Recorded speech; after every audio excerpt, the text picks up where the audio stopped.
और इसके निमित्त हम आपको राम कथा भी सुनाएंगे, एक के साथ एक फ्री, इसकी कोई दक्षिणा नहीं है।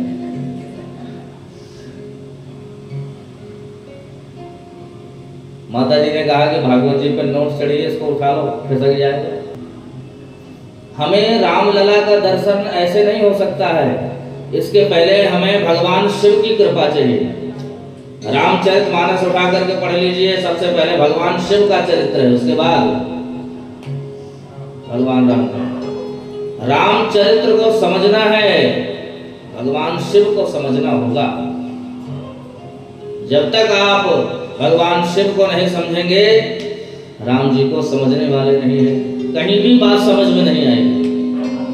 हम लोग कितने सौभाग्यशाली हैं कि सबसे पहले हम लोगों ने माँ गंगा का स्नान किया, गंगा के बाद हम लोग सरयू तट पर आए हैं, इसके पहले गंगा,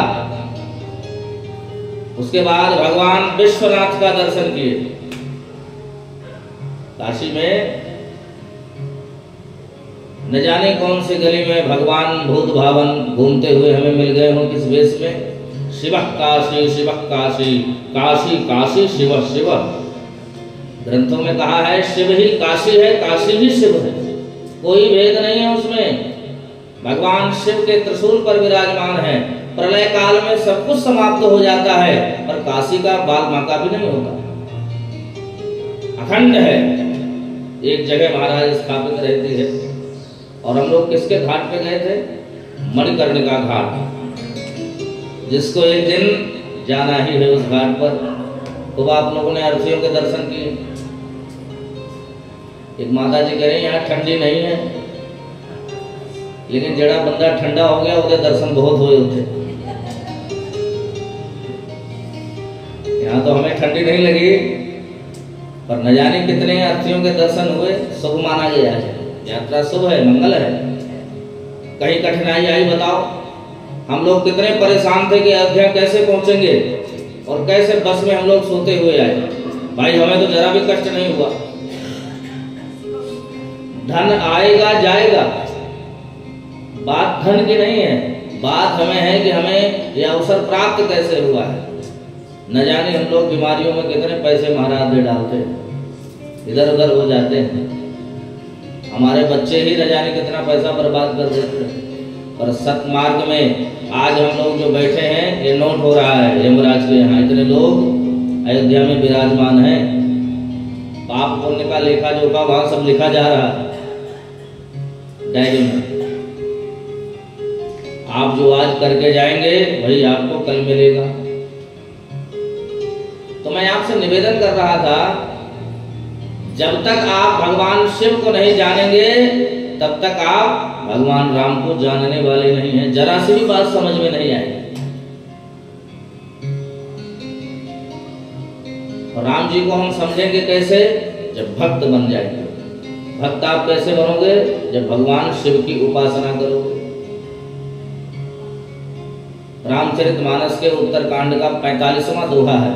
राम जी ने अपने अयोध्यापुर वासियों को इकट्ठा किया महल के सामने और कहा, सुनो सुनो, एक बहुत बड़ी बात तुम सबसे कहता हूं, आज तक किसी से कहा नहीं है। रामचरितमानस के अंत में कहा जाकर क्या कह रहे हैं? और एक गुप्त मत सब कहूं कर जोर, शंकर भगत बिना नर भगति न पावई मोर। शंकर भजन बिना नर भगति न पावई मोर। स्वयं राम जी की वाणी है रामचरितमानस के उत्तरकांड में। अपने अयोध्यापुर वासियों को कहा है, और एक गुप्त मत, एक गुप्त बात कहता हूं, ध्यान से सुनो, किसी से नहीं कही मैंने। देखो भाई, कोई गुप्त बात होती है ना तो अपने लोगों से कही जाती है, बाहर किसी से नहीं कही। राम जी कितने भक्तों से मिले होंगे, पर किसी से नहीं कहा। आओ आओ तुम्हें एक गुप्त बात बतलाता हूं। अयोध्यापुर वासियों ने कहा, सरकार कौन सी गुप्त बात है? बोले, जब तक आप भगवान शिव को नहीं ध्याओगे, मेरे भक्त बनने वाले नहीं हो। लोग भक्त की पहली सीढ़ी चढ़ करके अयोध्या में आए। और पहली सीढ़ी क्या है? श्रवण भक्ति। आप जो कथा श्रवण कर रहे हैं, यह सबसे पहली भक्ति है, श्रवण। तो हम पर भगवान शिव की कृपा है, तभी हम लोगों को कल रामलला के दर्शन हुए। कितने सौभाग्यशाली हैं कि कथा के पहले ही हम लोगों ने दर्शन किया। भैया एक बात आपसे निवेदन कर दूं, धाम में आए हो तो व्यवस्था की तरफ मत जाओ। लोग न जाने कितने हजारों वर्षों से महाराज अपने महलों में रह रहे हैं, और जो संसार को चलाने वाला है वो टेंट में रह रहा है। उसके दरबार में आकर के हम उससे व्यवस्था मांगे। अभी अभी मंदिर बना है, साल भी नहीं हुआ है, और ऐसा मंदिर बना है दुनिया का कोई कितना भी महाराज करोड़पति अरबपति होगा, पर सोने के दरवाजे नहीं होंगे उसके घर में। भगवान जब अपने लिए करते हैं तो फिर दुनिया संसार को दिखाते हैं। इसलिए हम उनके दरबार में आए हैं, तो जैसी व्यवस्था दे रहे हैं ठाकुर जी वैसे ही। हमारे कमरे में भी 3-3, 4-4 माता जी रहते हैं। हम कभी ऐसे नहीं रहे, लेकिन क्या करें। हमारी भूषण माता कह रही है इतनी मावादा पुत्र है, ऐसे कह रहे थे ना, सब माता ही है मेरी। सुदेश माता पीछे बैठी है। अब ऐसे मत करो, अब आपको शिव पुराण कथा करानी है, काम की बात सुन लो। ऐसी बात नहीं सुनेंगे, पर काम की बात सुन जाते हैं।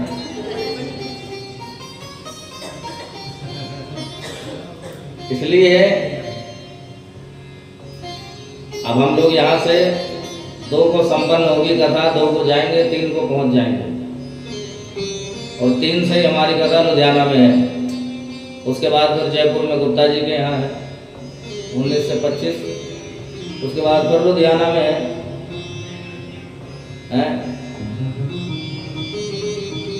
कितने आनंद है। पर आपको सत्य कहें, जो आनंद हमें धामों में आता है, वृंदावन में है, इस धाम में हमारा सौभाग्य, हमें बड़ी खुशी होती है। हमारे मन में बहुत बार आया कि कथा को स्थगित कर दिया जाए, पर मेरे मन ने नहीं माना। हमने किसी को मना नहीं किया। गुप्ता जी ने कहा साहब कैमरे वाले को ना कर दो, नहीं तो उसको भी मना ना कर दे।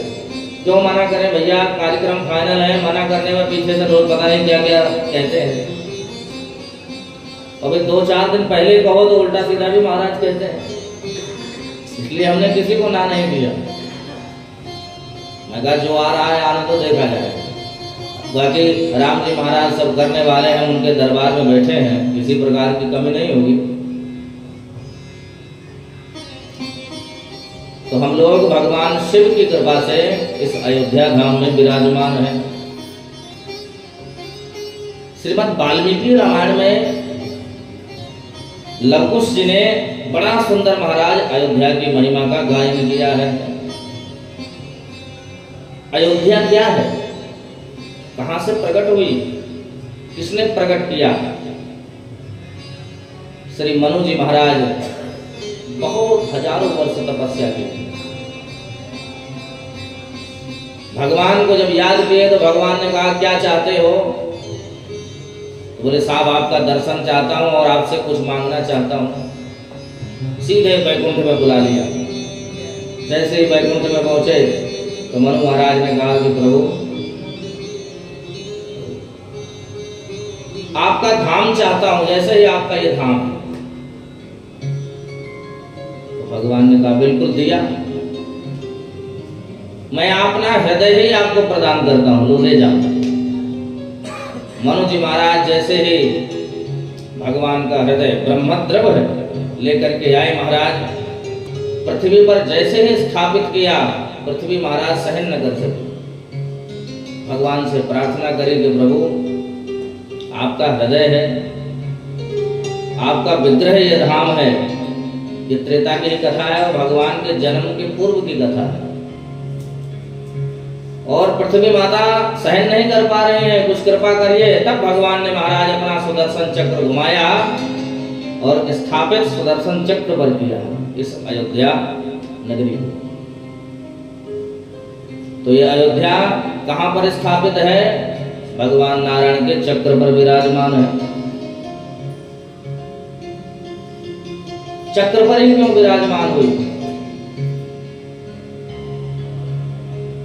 देखो भैया, ये अयोध्या चक्र पर इसलिए विराजमान है कि जो अयोध्या में आ जाता है, उनका दर्शन कर लेता है, यहाँ का वास कर लेता है, यहाँ आकर के अपना शरीर छोड़ देता है, वो संसार चक्र में दोबारा नहीं जाता है।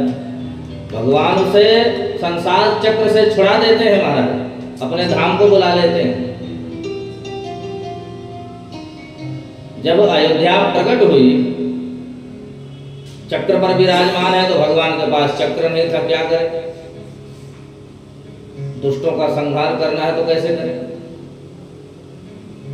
जब महाराज सनकादिक लोग जा रहे थे तो जय और विजय द्वारपालों ने रोक लिया, श्राप दे दिया 3 जन्म तक दैत्य हो जाओ। तो वही महाराज सतयुग में हिरण्याक्ष हिरण्यकशिपु हुए, भगवान के 2 प्राकट्य हुए। सबसे पहले हिरण्याक्ष का वध करने के लिए भगवान वराह बने, और वराह बन करके कैसे संहार किया है? कर्णे कर्ण मूले हम, एक कान के नीचे बजाया महाराज गोविंदाय नमो नमः, भागवत में लिखा है। एक चपेट में ही महाराज चारों खाने चित्त उसका संहार किया। उसके बाद जब हिरण्याक्ष का वध किया तो हिरण्यकशिपु जो भाई था उसका भी संहार भगवान ने अपने नखाग्र भाग से उसे फाड़ करके मार डाला। पहले जन्म की कथा है। अगर वहां सुदर्शन चक्र चला देते तो संसार चक्र में महाराज दोबारा नहीं आते, वहीं कल्याण हो जाता, पर दोबारा उनका जन्म हुआ। हर कथा के पीछे कोई ना कोई बात जरूर है। वही महाराज रावण और कुंभकर्ण बने, तब भी भगवान ने चक्र नहीं चलाया, धनुष बाण से ही संहार किया, दूसरा जन्म हो गया। अब जब तीसरा जन्म हुआ महाराज शिशुपाल दंतवक्त्र का, तब भगवान ने महाराज कहा कि अब इनका उद्धार करना है, संसार चक्र से छुड़ाना है, तब अपना चक्र महाराज वहां घुमाया। शिरस्सुरांत चक्रेण जहारा पतितम मृगो, वहां पर महाराज चक्र चलाया है, शिशुपाल का अंत किया, दंतवक्त्र का अंत किया है चक्र से, इसके पहले चक्र नहीं चला। इसलिए या योद्धा जगति तले तो मनुला वैकुंठयो यानिता, वैकुंठ से महाराज मनु ने लाकर के इस अयोध्या को स्थापित किया है। और यहाँ तक कि कहते हैं कि अयोध्या में बड़े दिव्य दिव्य राजा हुए हैं, पर 2 राजाओं की बड़ी दिव्य कथा है। बोले कौन से राजा की कथा है? एषां ससगरो राजा सागरो येन खानितः। सबसे पहले इस अयोध्या में महाराज एक राजा की कथा सुनाते हैं कि एक राजा हुए जिनका नाम था सगर। उन्होंने क्या किया है? सागरो येन खानितः, सागर प्रकट किया है। सागर किसने बनाया है? राजा सगर ने। राजा सगर के द्वारा वह सागर बनाया गया है। बड़े बड़े महाराजा, आपने राजा महाराजाओं की कथा सुनी होगी, तालाब बावड़ी आदि कुएं आदि खुदवाए होंगे, बनवाए होंगे, पर समुद्र किसी ने नहीं बनाया। समुद्र को बनाने वाले श्री सगर जी महाराज हैं, जो भगवान राम की ही वंशावली में हैं, पूर्वज हैं उनके।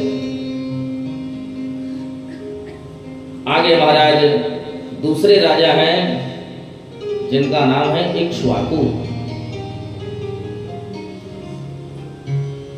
इक्ष्वाकु राजा है महाराज। इन्होंने कौन सा बड़ा काम किया? बोले इन्होंने सबसे पहले गीता का ज्ञान लिया है। अर्जुन से पहले जो गीता का ज्ञान भगवान ने दिया है वो इन्हीं राजा इक्ष्वाकु को दिया है। पहले महाराज विवस्वान सूर्य को दिया, विवस्वान सूर्य ने अपने पुत्र श्राद्ध देव मनु को दिया, और मनु जी महाराज ने वही ज्ञान इक्ष्वाकु को दिया। और वो ज्ञान लेकर के इक्ष्वाकु वंश वहीं से प्रारंभ हुआ। बड़े दिव्य राजा थे। उसके बाद ज्ञान लुप्त हो गया। तब जाकर के महाराज भगवान ने द्वापर में अर्जुन को गीता सुनाई है। गीता का उपदेश अर्जुन से पहले भी यहाँ पर राजाओं ने श्रवण करी। इसलिए यह अयोध्या बड़ी धन्य है। अयोध्या च परब्रह्म सरयो सगुण पुमान तन्निवासी जगन्नाथ सत्यम सत्यम वदाम्यहम्।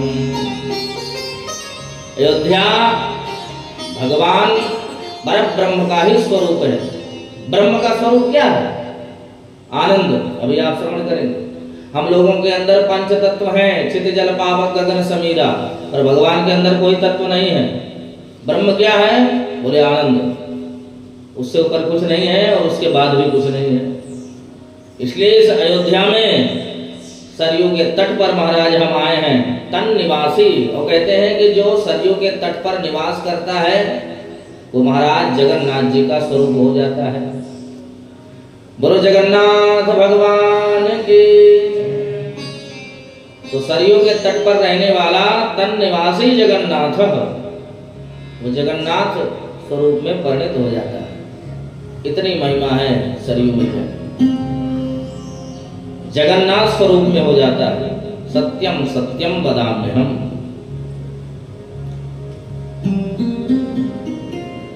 गंगा जी में महाराज स्नान करने जाओगे तो पाप को धुलती हैं,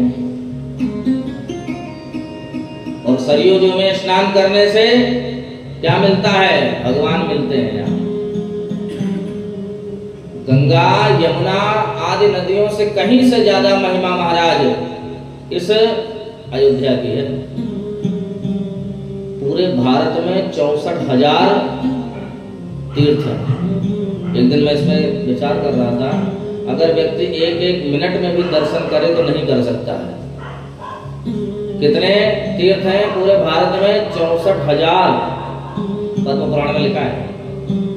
उन 64,000 तीर्थों का जो पुण्य है वो अयोध्या में आकर के महाराज प्राप्त हो जाता है। भगवान का जब जन्म होता है तो सारे महाराज तीर्थ आकर के प्रकट हो जाते हैं। इतनी महिमा है महाराज अयोध्या की। मथुरायाम कल्प में बसते, जो महाराज मथुरा में एक कल्प वास करता है और अयोध्या जी में एक रात रह जाए बराबर है। आगे गोस्वामी जी ने भी महाराज बहुत बड़ी बात कही है। कोटि कल्प काशी बसे मथुरा कल्प हजार, एक निमिष सरयू बसे तुले न तुलसीदास। तुलना नहीं है महाराज, कोई करोड़ वर्ष काशी में रहे, मथुरा में यमुना तट पर हजारों वर्ष रहे, पर केवल सरयू माता का एक निमिष, निमिष का मतलब एक बार पलक झपक जाए और उनका दर्शन हो जाए तो तुलसीदास जी कह रहे हैं वो मेरे तौल में नहीं है, मैं तुलना नहीं कर सकता हूं, इतनी महिमा है। इसलिए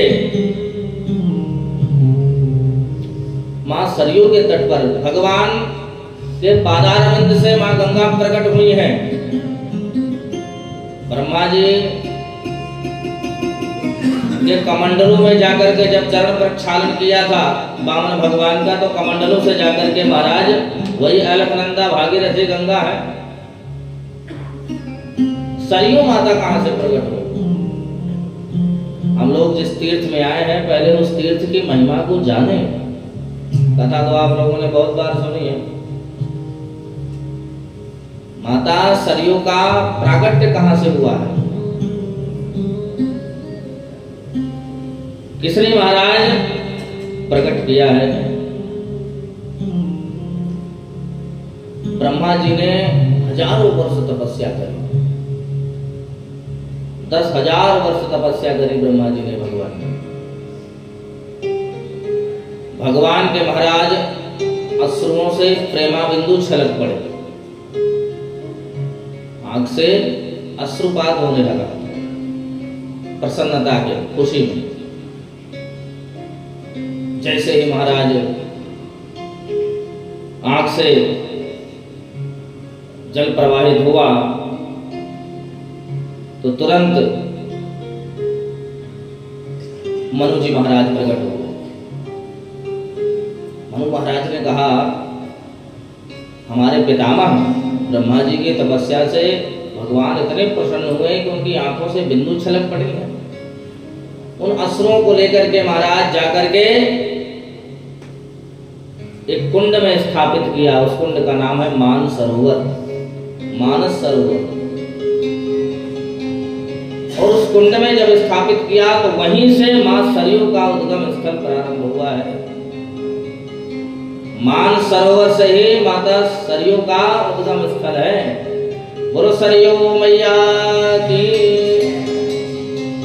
इसलिए बड़ी अद्भुत महिमा है महाराज। सप्तपुरियां हैं जिनको मोक्षदापुरी कहते हैं। 7 पुरियां कौन कौन सी हैं? अयोध्या, मथुरा, माया, काशी, कांची, अवंतिका, पुरी, द्वारावती चैव सप्तैता मोक्षदायिका। ये 7 मोक्षदायिनी पुरियां हैं। यहाँ पर महाराज शरीर छूट जाए तो तुरंत मोक्ष हो जाता है, उसमें थोड़ा भी संशय नहीं है। और उन सप्तपुरियों में सबसे श्रेष्ठ सबसे पहले कौन है? अयोध्या। अयोध्या की महिमा से ही सबकी महिमा है। अयोध्या पुरी मस्तकम, भगवान का सिर ही मस्तिष्क ही महाराज अयोध्या है, और सिर से ही सब ज्वाइंट है। अगर सिर ना हो महाराज तो शरीर को कोई देखना भी पसंद नहीं करेगा। सिर से ही सब विख्यात है। पूरा शरीर अंग सिर से ही देखा जाता है, चेहरा ठीक है कि नहीं।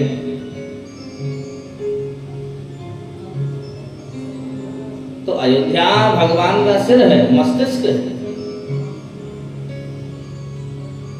और सारे तीर्थों की महिमा अयोध्या से ही है। अच्छा, हम लोग कोई प्रांत कोई जिला जाने या न जाने, पर किसी से कह दो कि अयोध्या देखा है तो जरूर पहचान जाएगा। हाँ हाँ देखा, सिर हिला के कहेगा। अयोध्या से सारे तीर्थों का संबंध है। कैसे संबंध है आप कहोगे? दूसरे नंबर का कौन सा है? मोक्षदायपुरी कौन सी है? मथुरा। अयोध्या के बाद क्या आता है? मथुरा। और मथुरा को स्थापित किसने किया है? श्री शत्रुघ्न जी महाराज ने। लवणासुर का वध करके मथुरापुरी को स्थापित किया है शत्रुघ्न जी ने, जो अयोध्या के ही हैं। भगवान रामानुज है वो। तो महिमा कहां से है? अयोध्या से ही कनेक्शन है। अब कहोगे महाराज ऐसे कैसे? तो दूसरा प्रमाण भी है। वहां पर प्रकट है। कौन प्रकट है? प्रवाहित किसका है वहां? यमुना महारानी का। यमुना महारानी कौन है? सूर्य भगवान की पुत्री है। और सूर्य वंश में ही हमारे राम जी हैं। अयोध्या, मथुरा, माया, मायापुरी, हरिद्वार। हरिद्वार में भी गंगा जी। और गंगा जी को प्रकट करने वाले कौन हैं? हमारे राम जी के ही पूर्वज सगर जी महाराज। जितने भी पूर्वज हैं, 7-8 पीढ़ियों में महाराज तपस्या करी थी। श्री भागीरथ जी महाराज भगवान के ही पूर्वज हैं। तो संबंध यहीं से सबका जुड़ा हुआ है।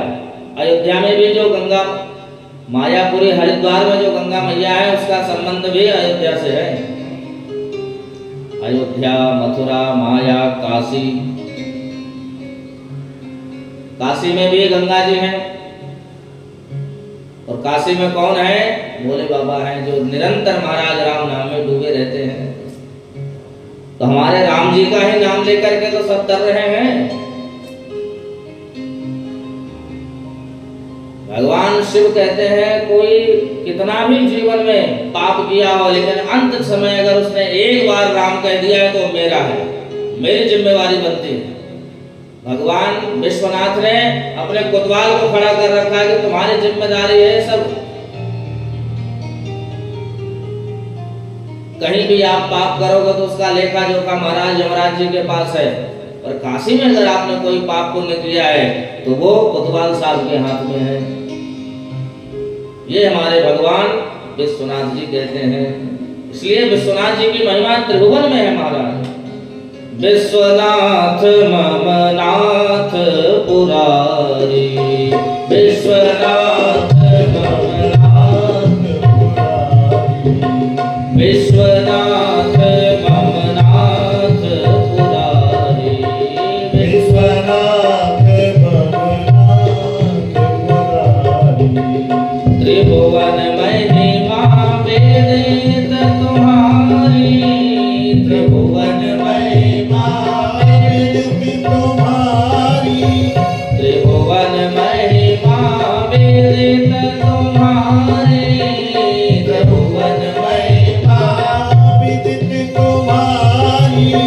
विश्वनाथ मम नाथ पुरारी, विश्वनाथ मम नाथ पुरारी। ऐसे भगवान विश्वनाथ हैं जिनकी महाराज महिमा त्रिभुवन में व्याप्त है, कौन नहीं जानता है। तो इसलिए हम सभी लोग अयोध्या धाम में विराजमान हैं, जो अयोध्या से ही सारे मोक्षदापुरियों का महाराज कनेक्शन है, एक दूसरे से जुड़े हुए हैं। अवंतिका उज्जैन जो 7वीं मोक्षदापुरी है वो भगवान के चरण है। कांचीपुरी भगवान की कमर है, द्वारकापुरी भगवान की नाभि है, हरिद्वार भगवान का हृदय है, मथुरा भगवान का कंठ है, और काशी नासिकांच वाराणसी, नासिका भगवान की वाराणसी है, और जो मस्तिष्क है वो भगवान अयोध्या भगवान का मस्तिष्क है। विष्णोर्पाद अवंतिका गुणमयी मध्ये च कांचीपुरी, नाभिं द्वारवती तथा च हृदयं मायापुरी पुण्यदा। ग्रीवा मूलगुदा हरन्ति मथुरा नासां च वाराणसीम्, एतत् ब्रह्मपदं वदन्ति मुनयो अयोध्यापुरी मस्तकम्। तो भगवान के अंग अंग का वर्णन है, कौन सी मोक्षदापुरी क्या है। ज्ञान हमें कथा से ही होगा। ये अयोध्या की तो बड़ी महिमा, मेरे मन में बहुत प्रसंग आ रहे हैं, और अब ज्यादा नहीं जाएंगे, नहीं तो यहीं खसक जाएंगे। बहुत लोगों ने अयोध्या की महिमा गाई है महाराज, इसलिए अयोध्या धाम को प्रणाम करते हुए हम सभी लोग आगे श्रीमद् भागवत में प्रवेश करते हैं। बोलो अयोध्या धाम की जय। सच्चिदानंद रूपाय विश्वोत्पत्त्यादि हेतवे तापत्रय विनाशाय श्री कृष्णाय वयं नमः। यं प्रव्रजन्तमनुपेतमपेतकृत्यं द्वैपायनो विरहकातर आजुहाव। पुत्रेति तन्मयतया तरवोऽभिनेदो तं सर्वभूतहृदयं मुनिमानतोऽस्मि। सबसे पहले श्रीमद् भागवत के महात्म्य की चर्चा है, जो 6 अध्यायों में है। महात्म्य का मतलब होता है महत्व। श्रीमद् भागवत का क्या महत्व है वो यहाँ पर व्यास जी महाराज ने वर्णन किया है। भगवान के स्वरूप का वर्णन किया है। भगवान का स्वरूप कैसा है? सच्चिदानंद। परब्रह्म का स्वरूप ही आनंद है। हम लोग जिसकी नगरी में बैठे हैं वही सच्चिदानंद है, पर इनकी लीलाओं में महाराज कहीं सच्चिदानंद नहीं दिखता है। किसी व्यक्ति को नाटक करने के लिए महाराज मिल जाए, कहीं कुली का अभिनय करे, किसी भी चीज का अभिनय करे। अब लोग उसको सत्य में तो जानते हैं, भैया है तो बहुत बड़ा आदमी, पर ये अभिनय कर रहा है। इसीलिए इसी तरह भगवान यहाँ लीला करने के लिए आते हैं समस्त परिकर के साथ। भगवान सच्चिदानंद हैं, लेकिन वो लीला से समझाना चाहते हैं और हम महाराज वहीं भ्रमित हो जाते हैं। भगवान की लीला को हम लोग क्या जान समझ सकते हैं? माँ जगदम्बा सती नहीं जान पाई, हम लोग क्या समझ पाएंगे? जैसे महाराज राम जी तापस वेश में भ्रमण कर रहे थे, माँ जानकी का हरण हुआ तो तुरंत महाराज अश्रुपात करते हुए वृक्षों से, लताओं से, पशु पक्षियों से पूछते हुए फिर रहे हैं, हे खग मृग हे मधुकर श्रेणी तुम देखी सीता मृग नयनी। हे पशु पक्षियों, क्या तुमने हमारी मृग नयनी सीता को देखा है, जानकी को? भोले बाबा महाराज प्रसन्न हो गए, वाह आज मेरे प्रभु कितनी बढ़िया लीला कर रहे हैं। सती मैया ने कहा, प्रभु किसे देख करके हंस रहे हो? बोले आज मेरे स्वामी बड़ी अच्छी लीला कर रहे हैं। और जैसे ही महाराज दिखाया लीला, चक्कर खा गए। बोले आप इन्हें प्रणाम करते हैं, आप इनका जप करते हैं, ये सच्चिदानंद है?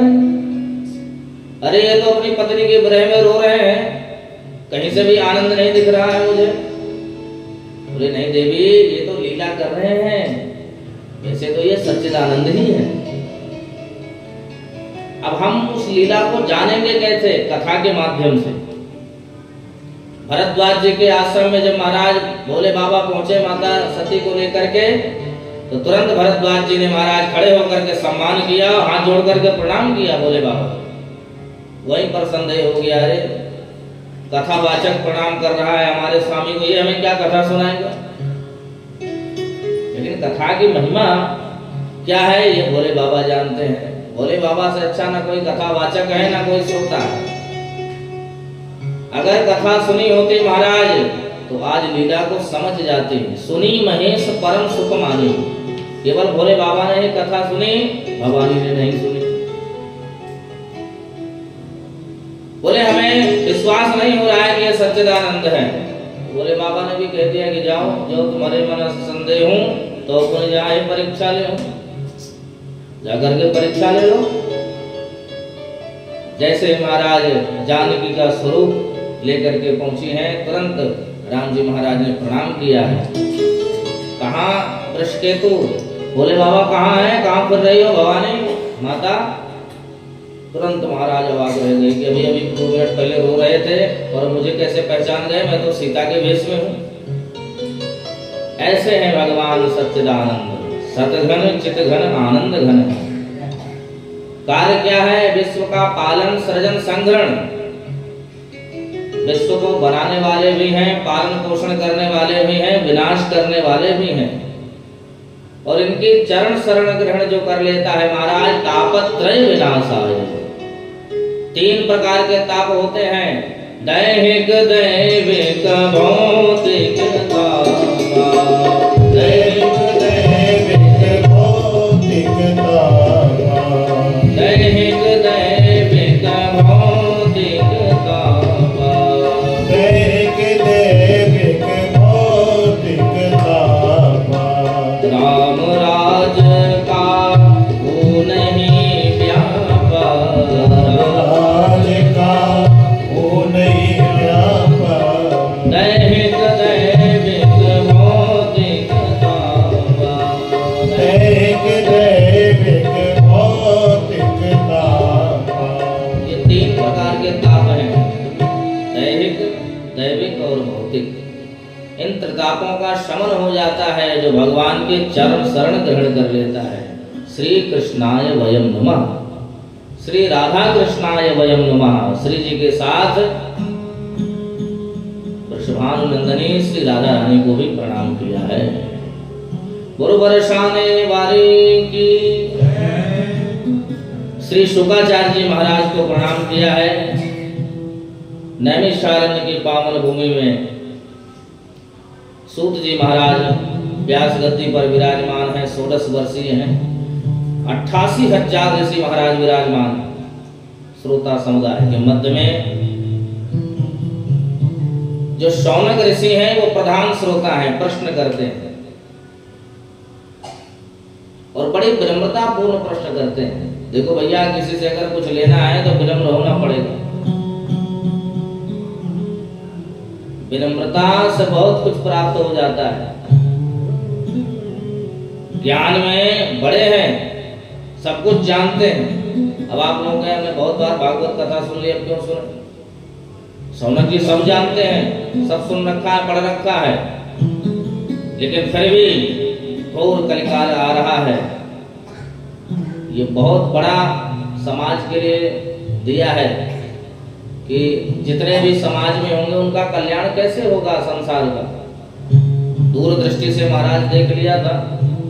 सत्संग करना चाहते थे, ब्रह्मा जी की शरण में गए। ब्रह्मा जी ने महाराज चक्र छोड़ा, उसी चक्र के पीछे ब्रह्मा जी ने कहा जहाँ ये चक्र शांत हो जाए वहीं सत्संग कर लेना। तो महाराज एक अरण्य में आकर के वह गिरी, उसी का नाम नैमिषारण्य हो गया। जहाँ चक्र तीर्थ है, जल का आकार गोल गोल घूमता रहता है। ये पंडित जी महाराज जय शंकर पांडे जी भी वहीं के हैं, नैमिषारण्य से। हाँ, उस पावन भूमि में महाराज वट वृक्ष के नीचे व्यास गद्दी लगी हुई है, जिस पर सूत जी महाराज विराजमान है। शौनक जी कथामृत पान करने में परम कुशल है। कथामृत रस स्वाद कुशल, परम कुशल है महाराज। कुशल का अर्थ क्या होता है? सुनने में क्या कुशलता है? कुशल किसे कहते हैं? कुशान लातीति कुशलः। जो महाराज एक बार में कुश को कुशा होती है, ओम फट करके ब्राह्मण लोग उसको उखाड़ते हैं, तो एक बार में जो महाराज उखाड़ ले उसको कुशल कहते हैं। और कोई महाराज अनजाना है, अगर उसको उखाड़ने लगे तो हाथ फाड़ के उल्टा आ जाएगा। ऐसे नहीं कुशा उखाड़ने वाली है। तो जो कुशा को उखाड़ लावे उसी को कुशल कहते हैं। तो कथामृत पान करने में परम कुशल है महाराज। निवेदन कर रहे हैं चरणों में बैठ करके। सूत जी से क्या कह रहे हैं? अज्ञान ध्वांत विध्वंस कोटि सूर्य समप्रभ सूताख्याहि कथा सारम मम कर्ण रसायनम। हे सूत जी महाराज, कोई ऐसी कथा सुनाइए जो हमारे कानों को रसायन प्राप्त करावे। हम लोगों का हृदय घोर अंधकार में व्याप्त है। अज्ञान ध्वांत विध्वंस, और आपके पास कोटि सूर्य समप्रभ, करोड़ों महाराज सूर्य के समान ज्ञान है। उस ज्ञान के किरण हमारे भी हृदय पटल पर डाल दीजिए, कर्ण रंध्र से प्रविष्ट करा दीजिए, ताकि हमारा भी जितना भी अज्ञान अंधकार है वह ध्वस्त हो जाए। इतना कहते ही महाराज सूत जी बड़े प्रसन्न हो गए। बोले ऋषियों, तुम सबने बड़ा ही सुंदर प्रश्न किया। चिंता मणिरलोक सुखम सुरद्रुः स्वर्ग संपदम प्रयक्षते गुरु प्रीतो वैकुंठम योगी दुर्लभम। बात कुछ कहना ही चाहते थे कि तुरंत महाराज सूत जी महाराज से निवेदन किया कि प्रभु, किसी को चिंतामणि मिल जाए महाराज, तो जिस वस्तु का चिंतन करता है उसे प्राप्त हो जाती है। पर चिंतामणि इस मृत्यु लोक में ही मिलेगी। मृत्यु लोक की जितनी भी वस्तुएं हैं उन्हीं को प्रदान करेगी। और सुरद्रु स्वर्ग संपदम, सुरद्रु का मतलब होता है कल्प वृक्ष। कल्प वृक्ष के नीचे बैठ करके जो कामना करोगे स्वर्ग की, वो तुम्हें प्राप्त हो जाएगी, जो स्वर्ग में ही रहता है। प्रयक्षति गुरु प्रीतो, और आप जैसे गुरुदेव भगवान जिस पे कृपा कर दे महाराज, वैकुंठम योगी दुर्लभम, जो बड़े बड़े योगियों को दुर्लभ हुआ वैकुंठ है, वो हम जैसों को महाराज सहज में प्राप्त हो जाता है। कृपा करके महाराज ऐसी कोई बात कोई ऐसा सत्संग सुनाइए जिससे हमें आनंद प्राप्त हो। एतस्माद् परम किंचित मन शुद्धिर न विद्यते। मन को शुद्धि करने वाला इससे सुंदर ग्रंथ और कोई हो ही नहीं सकता है। एतस्माद् परम किंचित मन शुद्धिर न विद्यते। जन्मांतरे भवेत् पुण्यम तदा भागवतम लभेत्। जन्म जन्मांतरों के महाराज जब सुकृत पुण्य उदय होते हैं तब हमें यह अवसर प्राप्त होते हैं। बोले हे ऋषियों, तुमने बहुत सुंदर प्रश्न किया है। सावधानतया शृणु, सावधान होकर के सुनो, क्योंकि कृष्ण प्राप्ति का सरल से सरल साधन पूछा है। कृष्ण प्राप्ति कर्म सस्वत साधनम तद्वदाधुना। कृष्ण प्राप्ति का सरल से साधन कौन सा है, वही कृपा करके जानना चाहते हैं। तब सूत जी महाराज ने कहा, 5वें श्लोक से वाणी स्फुटित हो गई। सर्व सिद्धांत निष्पन्नम संसार भयनाशनम। हे ऋषियों, तुम्हें सर्व सिद्धांत ही आज मैं सुनाऊंगा जो संसार के भय से तुम्हें मुक्त करा देगा। संसार में भय किस चीज का है? मृत्यु का। काल व्याध मुखग्रास त्रास निर्णाश हेतवे श्रीमद्भागवतं शास्त्रं कलौकीरेण भाषितम्। संसारी व्यक्ति काल रूपी ब्याल में महाराज बैठा ही समझो। काल कब महाराज अपना ब्याल, अपना ग्रास बना लेवे, कोई भरोसा नहीं है। हर जगह महाराज मृत्यु फिर रही है। कहीं लिखा होगा यहाँ स्कूटर खड़ा करना मना है, यहाँ बात करना मना है, यहाँ बोलना मना है, यहाँ बैठना मना है, पर ये कहीं नहीं लिखा कि यहाँ मरना मना है। हर जगह आ सकती है वो, कहीं भी आप रहो। काल व्याल मुखग्रास, अपना ग्रास महाराज कब किसको वह काल बना लेवे, कोई भरोसा नहीं है। इसलिए श्रीमद् भागवतम शास्त्रम कीरेण शुकेन भाषितम। सुखदेव भगवान के द्वारा जो गाया हुआ ग्रंथ श्रीमद् भागवत है, यही मृत्यु के भय से दूर कराने वाला है, और कोई दूसरा ग्रंथ नहीं है। भागवत मरना सिखाती है, रामचरितमानस जीना सिखाती है, यही अंतर है। भागवत क्या सिखाती है? मरना। हमारा कल्याण कैसे हो, अंत समय हमारा कैसा हो, वही सिखाती है। परीक्षित जी महाराज को अगर श्राप नहीं लगा होता क्या वो कथा सुनते? बताएं जरा। श्राप लगा, बोले भैया कहीं अधोगति न हो जाए, अकाल मृत्यु है, सर्प काट लेंगे तो अपना कल्याण करने के लिए 7 दिन तक महाराज भूखे प्यासे बैठे रहे कथा सुनने के लिए, कि हमारी मृत्यु मंगलमय हो जाए, हमारा अंत मंगलमय हो जाए। यही हर आदमी चाहता है। पर इस भवाटवी दुनिया में ये सब भी भूल गया है कि हमारी मौत कैसे हो, और कैसी कैसी मौतें हो रही हैं।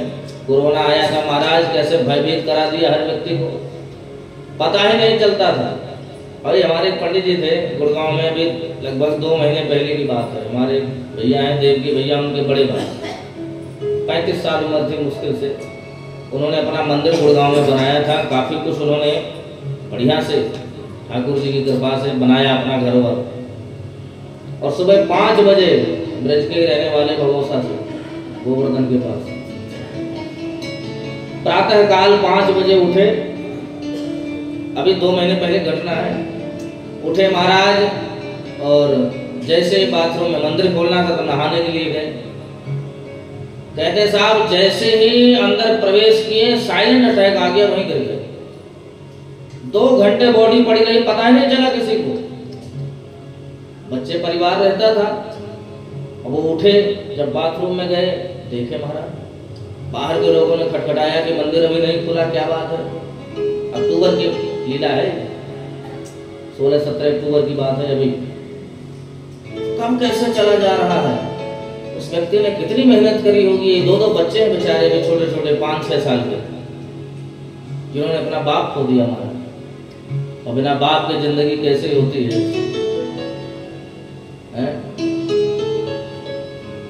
कब काल अपना ग्रास बना लेवे कोई भरोसा नहीं है। इसलिए हम यही प्रार्थना करें कि प्रभु हमारी मृत्यु मंगलमय हो, किसी तीर्थ में जाकर के हमारा शरीर छूटे।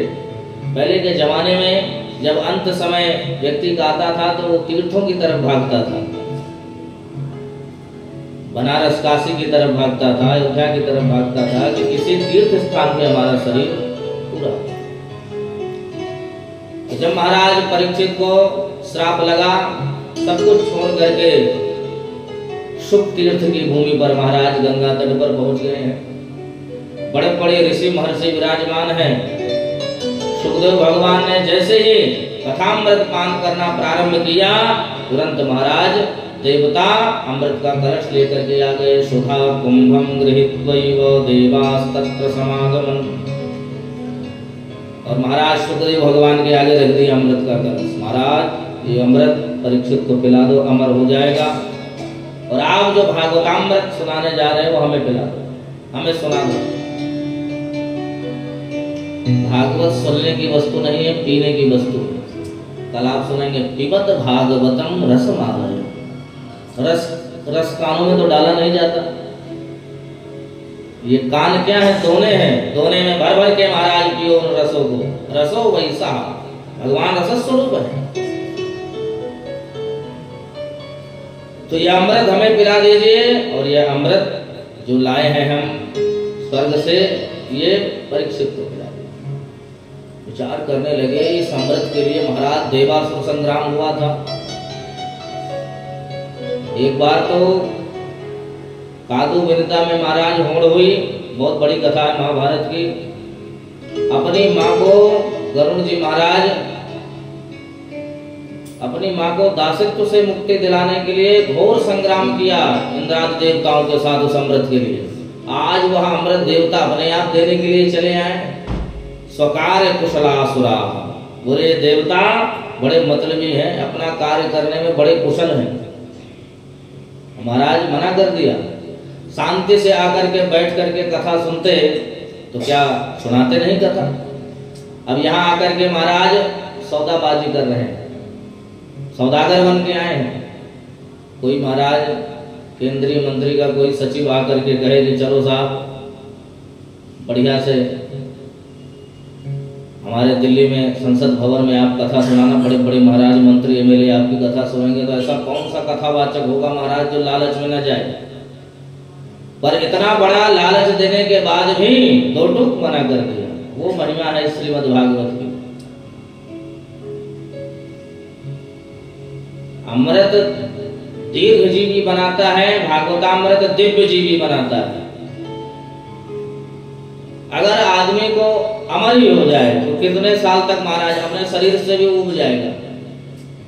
कई व्यक्तियों की उम्र होती है 100 साल से ऊपर, तो एक बात ही करते हैं भैया कब मौत आवेगी। आदमी परेशान हो जाता है, होता है कि नहीं। इसलिए उस अमृत से कहीं श्रेष्ठ महाराज हमारा भागवतामृत। बड़े दृष्टांत है हमारा। बोले आपस में विनिमय कर लो। सुखदेव भगवान ने कहा कि कांच का टुकड़ा दिखा करके करोड़ों की मणि मांग रहे हो। सुनियारे के पास, जौहरी के पास जाओ और कांच का टुकड़ा दिखा करके कहो महाराज इसके बदले में बढ़िया से कोई मणि दे दो चमचमाती हुई, बढ़िया सोना दे दो। क्या वो बराबरी में बदल देगा? जरा सा भी बदलने वाला नहीं है।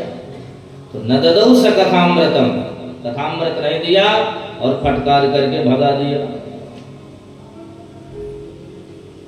जरा सा भी नहीं दिया। देवता गए हैं, ब्रह्मा जी से शिकायत करते हैं,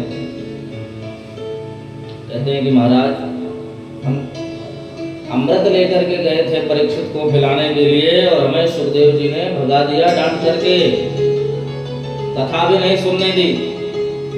आखिरकार इस कथा की क्या इतनी महिमा है कि हमारा अमृत ठुकराया जा रहा है, जो संसार में कोई ऐसा नहीं जो अमृत को न चाहे। ब्रह्मा जी ने कहा कोई बात नहीं, 7 दिन तक श्रवण कर लेने दो, देखते हैं क्या फल मिलता है परीक्षित को। और जैसे ही महाराज भागवत का सप्ताह संपन्न हुआ, परीक्षित का जैसे मोक्ष देखा पूरा धाता भी विस्मिता, विधाता ब्रह्मा भी महाराज विस्मित में हो गए। तुरंत महाराज सत्य नामक तराजू को मंगाया। लघुन्यम यानि जातानि गौरवेण इदं महत्। उस सत्य नामक तराजू को मंगा करके एक पलड़े पर जितने भी ग्रंथ थे महाराज सभी को रख दिया। दूसरे पलड़े पर जैसे ही भागवत को रखा, लघुन्यम यानि जातानि गौरवेण इदं महत् तदा ऋषिगणा सर्वे विस्मयं परमं ययुः। सारे महाराज देवता आश्चर्यचकित रह गए। भागवत का पलड़ा भारी, सारे ग्रंथों का निचोड़ श्रीमद् भागवत है। रामचरितमानस का भी जो निचोड़ है, यहीं से व्याख्या रामचरितमानस की निकलती है। नाना पुराण निगमागम सम्मतम यत्। सारे जितने भी महाराज पुराण हैं सब रामचरितमानस में हैं। और कई कथाएं महाराज भागवत से मिलती जुलती हैं, कई कथाएं। तुरंत महाराज जब आश्चर्यचकित हो गए, बोले इतनी बड़ी महिमा है भाई। तो बोले महाराज जब इतनी बड़ी महिमा है तो 7 दिन में क्यों सुनते हैं? 15 दिन सुने, 1 महीने सुने, 2 महीने सुने, पूरी साल सुने, 7 दिन में ही महाराज क्यों सुनी जाती है? बोले 7 दिन की जो विधि परिपाटी है वो पुरानी चली आ रही है। कहाँ से चली आ रही है? तब यहाँ पर सूत जी महाराज ने सौनकादिकों को सुनाया। एकदा हि विशालायां चत्वार ऋषयो मलाः सत्संगार्थं समायाता तद्रसोस्तत्र नारदम्। एक बार की बात है, विशालापुरी बद्री नारायण धाम में 4 शनकादिक विचरण कर रहे थे। सनक, सनंदन, सनातन, सनत कुमार, जो ब्रह्मा जी के मानस पुत्र हैं। चारों आपस में महाराज चर्चा कर रहे थे और उनका जीवन क्या है? कथा मात्रैव जीविनः, कथा ही उनका जीवन है।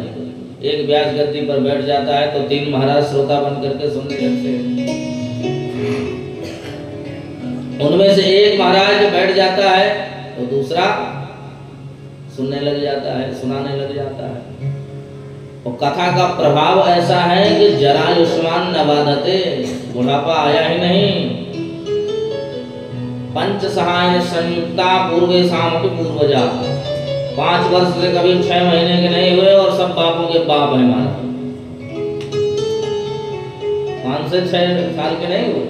एक कथा का ही प्रभाव है कि बुढ़ापा आता ही नहीं है। जो कथा सुनने वाले करने वाले लोग उनको बुढ़ापा नहीं आता है। हम आपको बतावें, हमारे गुरुजी 2 रोटी से ज्यादा नहीं खाते, जूस ज्यादा पीते हैं। और मैं आपको बताऊं, मैं उनसे 2008 में मिला था पंजाब में। जब से मैं उनको वैसा ही देख रहा हूँ। और जब हम मिले थे हम तो बिल्कुल छोटे थे। हमारी निर्मला माता बैठी, हम 12-13 साल के थे जब आश्रम में पढ़ने के लिए आए थे। दुबले पतले छोटे थे। और हमारे गुरुजी आज भी वैसे ही हैं, ना 1 किलो वेट बढ़ा होगा ना घटा होगा। उम्र भी महाराज कोई बता नहीं सकता। कारण क्या है? कथा। कभी खाली नहीं रहते। 2-2 साल की बुकिंग लगी है महाराज। अभी हम विवाह में थे, मुकुट भैया भी वहां आए थे विवाह में। गुरुजी ने हमको कैशियर बना दिया था। बोले लाला कहीं जाना नहीं है, मेरा पैसे का पर्स तुम्हारे पास ही रहेगा। तो जितने भी माल पानी आए महाराज इकट्ठा करके सब मुझे पकड़ाते गए। ये विश्वास है। बाकी हमारे कोई गुरु भाई नहीं आए। हम तो सोचे थे बड़ा मेला लगेगा, बड़े गुरु भाइयों से मुलाकात होगी, और भाई किसी को कहा ही नहीं। बड़े बड़े लोग महाराज, जैसे कोई मंत्री के यहाँ विवाह हो तो बड़े बड़े मंत्री आते हैं, वैसे वहाँ हमारे गुरुजी भी इंटरनेशनल कथावाचक, तो बड़े बड़े कथावाचक वहाँ आए। कोई ऐसा कथावाचक नहीं जो ना आया हो वहाँ। कुंभ का मेला वृंदावन में लग गया था। क्या आईजी, क्या डीआईजी महाराज, सब बड़े बड़े अधिकारी, विधायक, मंत्री सब। तो गुरुजी की कृपा से हमें भी सबसे मिलना हुआ। मुरलीधर जी महाराज बगल में बैठे थे, मैं गुरुजी के बगल में बैठा था। मैंने कहा गुरुजी एक सेल्फी ले लो, इंटरनेशनल है। तो मेरे से बोले लाला तू भी इंटरनेशनल हो जाएगा, काहे को फालतू परेशान तो मुझे बड़ी खुशी होगी। और देखो भैया खुशी क्यों नहीं होगी, हमारे गुरुजी ने हमें पास कर दिया है की बार वृंदावन में। बोले चावल का एक दाना ही हांडी को बता देता है कितना सिद्ध है। तो बड़े बड़े लोगों के बीच में गुरु कृपा से ही बैठना होता है। बागेश्वर वाले महाराज जी भी आए थे, सब आए थे वहाँ महाराज, बड़े बड़े लोग। कोई कितना भी बड़ा आता हो महाराज हमारे गुरु जी के चरणों में सीधे। कारण कथा, विद्वान भी है। और जरा बुढ़ापा महाराज आता ही नहीं है। जरा बुढ़ापा का मतलब थकान कभी नहीं, आज यहाँ है कल वहां है, परसों वहां। और इतना बिजी शेड्यूल होते हुए भी आप कभी उनसे मिले तो इतनी सरलता से मिलते हैं महाराज। इतनी सरलता, इतनी विनम्रता हमने आज तक किसी के जीवन में नहीं देखी। भगवान अगर ऊंची प्रतिष्ठा, मान सम्मान, धन आपको दे और जीवन में अगर आपके विनम्रता बनी है तो भगवान की सबसे बड़ी कृपा है आपके ऊपर। मान सम्मान को पचाना साधारण बात नहीं है। थोड़ा सा मान प्रतिष्ठा पा जाते हैं, थोड़ा सा धन आ जाता है, वैभव आ जाती है, 2 4 10 20 कथा हो जाती तो अपने आप को बहुत बड़ा समझने लगते हैं। मान सम्मान को पचाना बहुत बड़ी बात है। इसलिए उन चारों ऋषियों को महाराज बुढ़ापा आता ही नहीं। जैसे ही दूर से देखा कि नारद जी महाराज आ रहे हैं तो मन में बड़ी प्रसन्नता हुई। आज बढ़िया से सत्संग होगा क्योंकि नारद बाबा आ रहे हैं। और सत्संगी को कोई सत्संगी मिल जाए तो बड़ी प्रसन्नता होती है। नशेड़ी को नशेड़ी मिल जाए तो साहब बड़ी बढ़िया चिलम लगेगी। आज एक बार हम राजस्थान में 13 भाई त्यागी के यहाँ चले गए, मंदिर में थे महाराज। आश्रम तो बड़ा लल्लन टाप का, लेकिन रात में जब चिलम चली महाराज मुझे बड़ी घबराहट हो गई। बोले खस्सी है महाराज। हाँ, हम तो छत पे चले गए और हम जब गए तो वहां एक महात्मा जी थे और रात में महाराज वहां कम से कम 20 महात्मा बैठ गए, त्यागी लोग सब। और महाराज चिलम पे चिलम चलने दो, चिलम पे चिलम चलने दो। दूसरे दिन ही भगे आए महाराज, दूसरे दिन ही। और बताए भी नहीं, चुपचाप वहीं से बस पकड़ लियो। ऐसी जगह नहीं रह सकते। तो व्यसनी होगा तो व्यसनी को देख करके खुश होगा, सत्संगी होगा तो सत्संगी को देख करके खुश होगा कि साहब आज कोई जोरदार बात होगी, जोरदार चर्चा होगी। देखो सत्संग प्रेमी जरूर होना चाहिए। हमारे गुप्ता जी सत्संग प्रेमी हैं, साल में कम से कम 10 यात्रा करते हैं तीर्थों में। अभी पिछले महीने कथा सुनी, अब यहाँ क्या जरूरी थी कथा सुनने की। अब इनके पास हम 19 तारीख को जा ही रहे हैं। पर कारण क्या है? कथा का प्रेम। तो गुप्ता जी यहाँ आए हो तो नई बात आपको जरूर सुनने को मिलेगी। आपने जो किसी कथावाचक से नहीं सुनी होगी वो यहाँ सुनने को मिलेगी, क्योंकि गुरु की कृपा से चकाचक नई नई बातें आपको सुनाएंगे। देखो आदमी बहुत अपना प्रचार प्रसार करता है, अगर वो पढ़ा लिखा ना हो महाराज तो बाद में फ्लॉप हो जाता है। उस दिन गिरवर भैया हमसे यही बात कर रहे थे कि महाराज जी आदमी पढ़ा लिखा होता है तो आज नहीं तो कल तरक्की होती है, और जिसको कुछ पता ही ना हो वो क्या बोलेगा, क्या सुनाएगा। इसलिए कथा में बैठने से हमें ज्ञान प्राप्त होता है और कथा के रसिया होना चाहिए। कैसे हमें कथा सुननी चाहिए। बड़े प्रसन्न हो गए। लेकिन महाराज नारद जी जब आए तो नारद जी का मुख जैसे ही देखा तो मुख पे महाराज 12 बजे थे, चेहरा बड़ा उदास था। सनकादिकों ने पूछा कथम ब्रह्मण दीन मुखा कुतश्चिंता तुरो भवान त्वरितं गम्यते कुत्र कुतश्चागमनं तव। हे ब्रह्मन कथम दीन मुख, आपका मुख इस तरह से उदास क्यों है? कुतश्चिंता तुरो भवान, कहाँ की चिंता आपको सता रही है? किधर आ रहे हो, किधर जा रहे हो, जल्दी से बताइए। नोचितम वद कारणम, आपकी चिंता का कारण क्या है?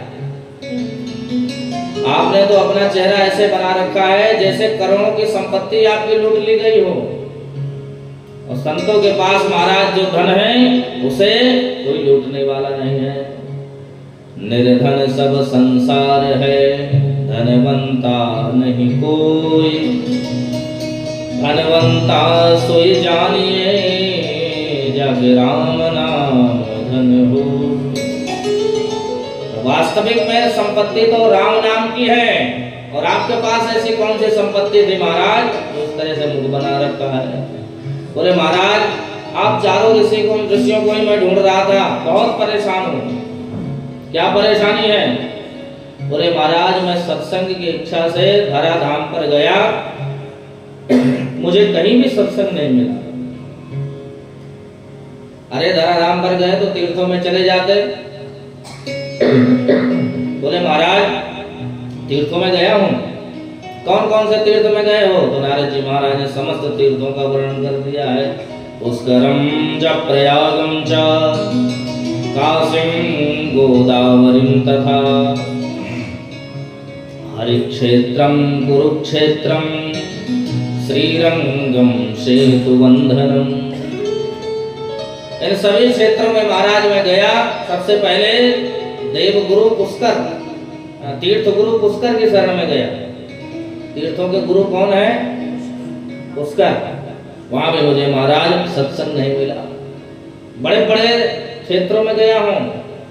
और तीर्थ के राजा कौन है? श्री प्रयाग महाराज।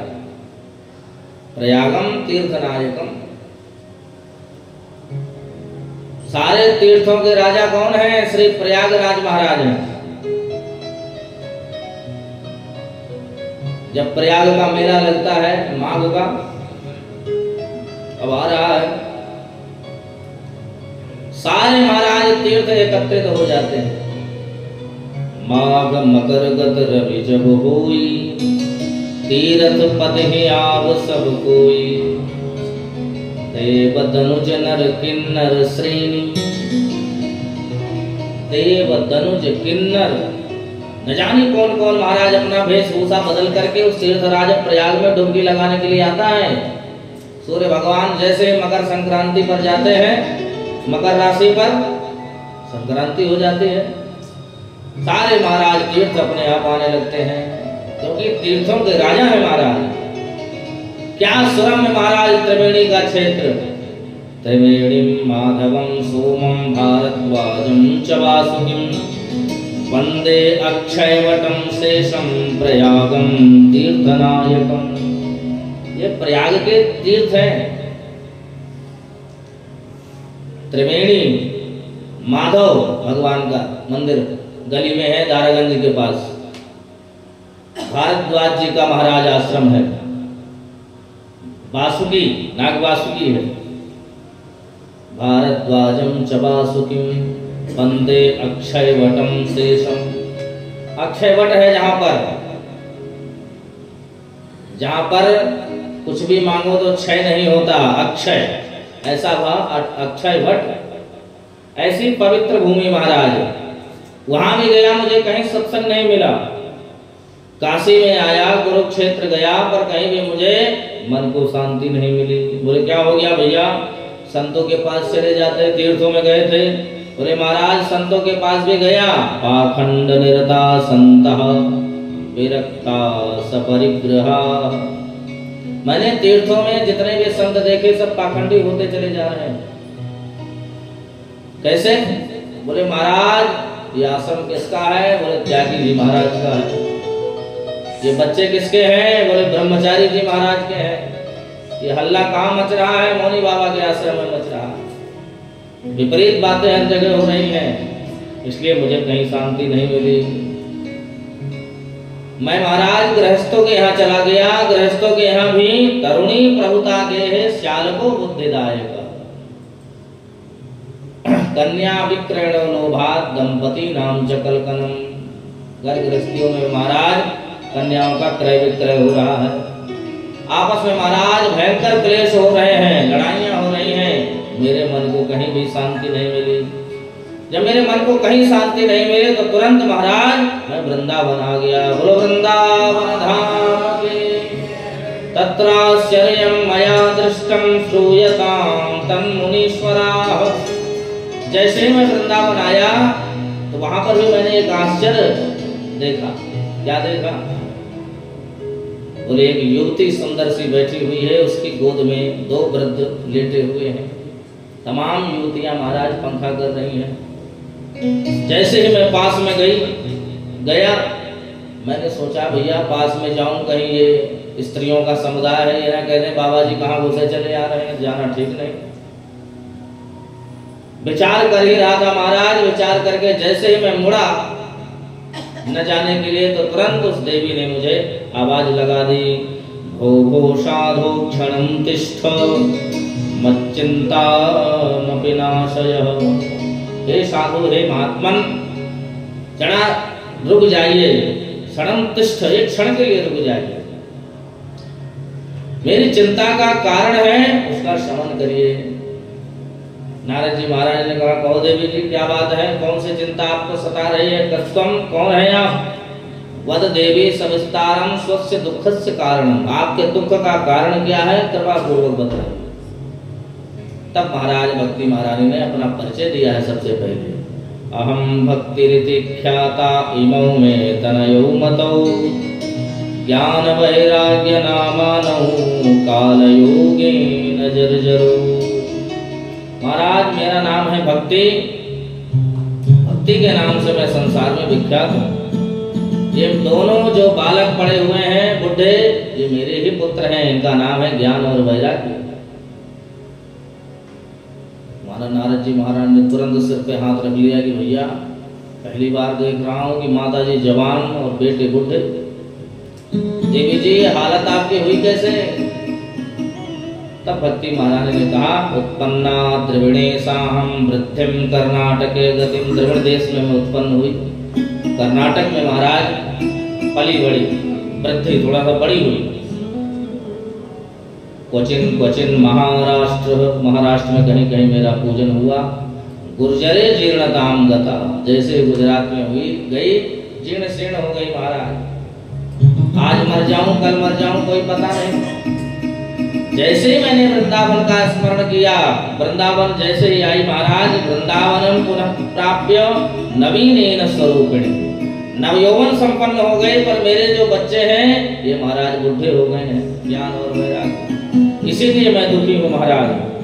अगर मेरे दुख का निवारण नहीं हुआ तो इदम स्थानम परित्यज्य विदेशम गम्यते मया, मैं इस स्थान को छोड़ करके विदेश चली जाऊंगी। स्मरण मात्र किया है भक्ति महारानी ने विदेश का। स्वाद देख लो विदेश पे कितनी भक्ति चढ़ी हुई है। आधा वृंदावन विदेशियों का हो गया है। इस्कॉन मंदिर में देख लो आप जा करके, आसपास के जितने भी महाराज वहां मोहल्ले हमने खुद देखा है अपनी आंखों से, सब विदेशी आकर के रह रहे हैं। केवल स्मरण मात्र किया है। नारद जी महाराज ने कहा, देवी जी बिल्कुल भी घबराइए नहीं, जब तक मैंने आपकी चिंता का निवारण नहीं किया मैं भगवान का दास नहीं कहलाऊंगा, ये मेरी प्रतिज्ञा है। इसलिए घबराने की आवश्यकता नहीं है। नारद जी महाराज ने यहाँ महाराज बड़ी सुंदर स्तुति करी है। दरबारी, जयति जगति माया यस्य कायाधवस्ते, जयति जगति माया, जयति जगति मायां यस्य कायाधवस्ते, जयति जगति माया, वचन रचनमेकं केवलं चातलेय, वचन रचनमेकं चातलेय, ध्रुवपदमपि यातो यत्र पातो ध्रुवोऽयं, ध्रुवपदमपि यातो यत्र पातो ध्रुवोऽयं, सकलकुशलपात्रं ब्रह्मपुत्रं नतास्मि, सकलकुशलपात्रं ब्रह्मपुत्रं नतास्मि, जयति जगति माया, जयति जगति माया, जयति जगति माया। बड़ी सुंदर महाराज भक्ति महारानी ने स्तुति करी है। हे नारद जी महाराज आपकी जय हो। जब नारद जी ने कहा कि आपकी शंका का निवारण होगा, कष्ट का निवारण होगा, तो बड़ी सुंदर स्तुति करी। महाराज आपकी कृपा से कयाधुनंदन प्रहलाद आज क्या से क्या हो गए। ध्रुव जी महाराज के ऊपर आपने कृपा करी तो आज भी ध्रुव तारा बन करके चमक रहे हैं। ऐसे ही मुझे इन बालकों पर आप कृपा करिए। नारद जी महाराज ने कहा, देवी जी जरूर आपकी इस शंका का निवारण करेंगे, लेकिन आप भी भगवान का स्मरण करें। श्री कृष्ण चरणाम भोजम स्मर दुखम गमिष्यति। भगवान का स्मरण करें, सारे आपके दुख दारिद्र महाराज दूर हो जाएंगे। ब्रज के नंद लाला श्री राधा जू के सांवरिया, सब दुख दूर हुए जब तेरा नाम लिया। ब्रज के नंद लाला राधा जी की सांवरिया, सब दुख दूर हुए जब तेरा नाम लिया। ओ सब दुख दूर हुए जब तेरा नाम लिया। सब दुख दूर हुए तेरा नाम लिया। ताली बजाते हुए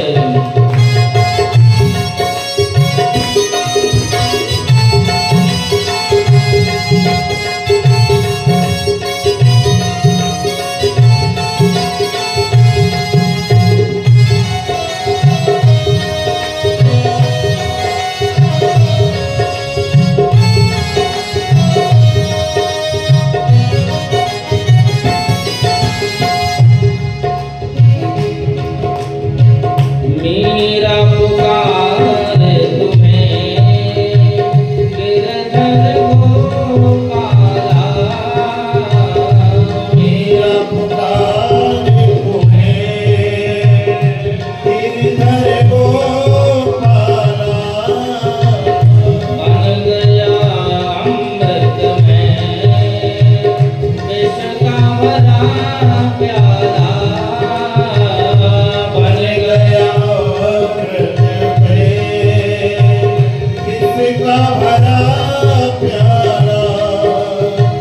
विष का भरा प्याला। कौन मिटाए उसे जिसे तूने राख लिया। सब दुख दूर हुए जब तेरा नाम लिया। सब दुख दूर हुए तेरा नाम लिया।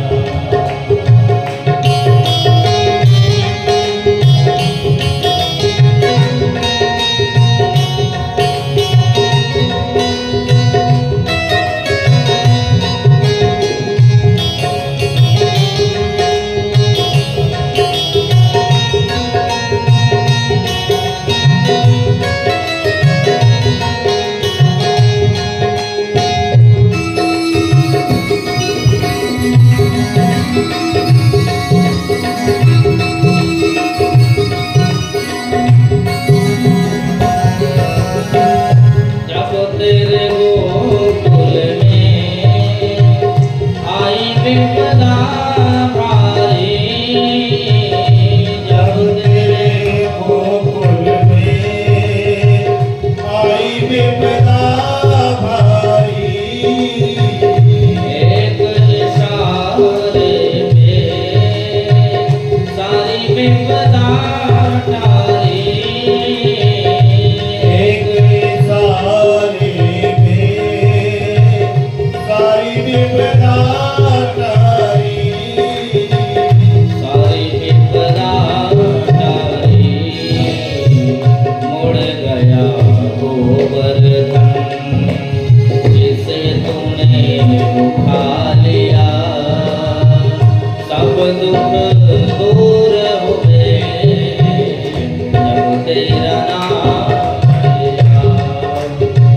सब दुख दूर हुए जब तेरा नाम लिया।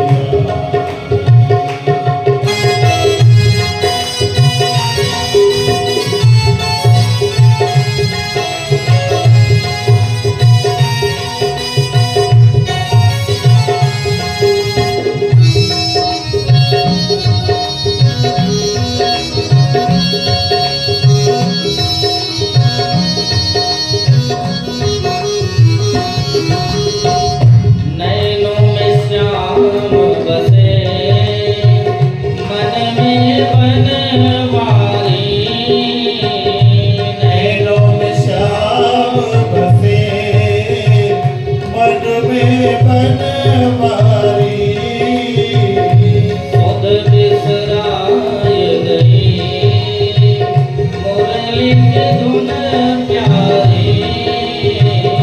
सुध बिसराई गई मुरली की धुन प्यारी। मुरली की धुन प्यारी मेरे मन मंदिर में रास रचाओ रसिया। सब दुख दूर हुए जब तेरा नाम लिया। ओ सब दुख दूर हुए जब तेरा नाम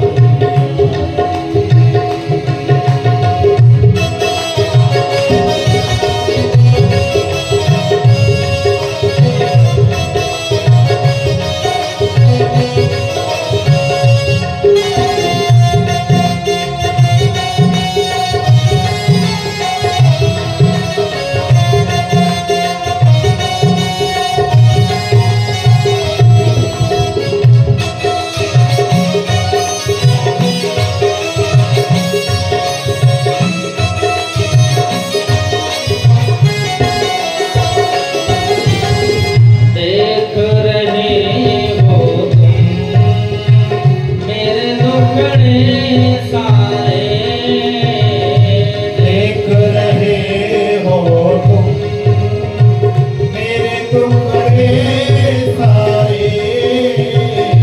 कब दर्शन दोगे मेरी आंखों के तारे।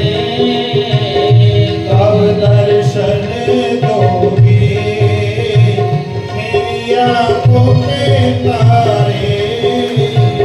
मेरी आंखों के तारे अधर पे मुरली है कांधे पे कांवरिया। सब दुख दूर हुए जब तेरा नाम लिया। सब दुख दूर हुए जब तेरा नाम लिया। हमारो धन राधा श्री राधा श्री राधा।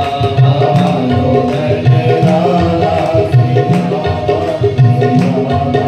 परम धन राधा राधा राधा राधा राधा। परम धन राधा राधा राधा राधा। हमारो धन राधा श्री राधा श्री राधा। हमारो धन राधा राधा संतन के प्यारे राधा राधा राधा राधा राधा। संतन की प्यारी राधा राधा राधा राधा। रसिकन की प्यारी राधा राधा राधा राधा राधा। रसिकन की प्यारी राधा राधा राधा राधा। हमारो धन राधा श्री राधा श्री राधा। हमारो धन राधा श्री राधा श्री राधा। परम धन राधा श्री राधा श्री राधा। परम श्री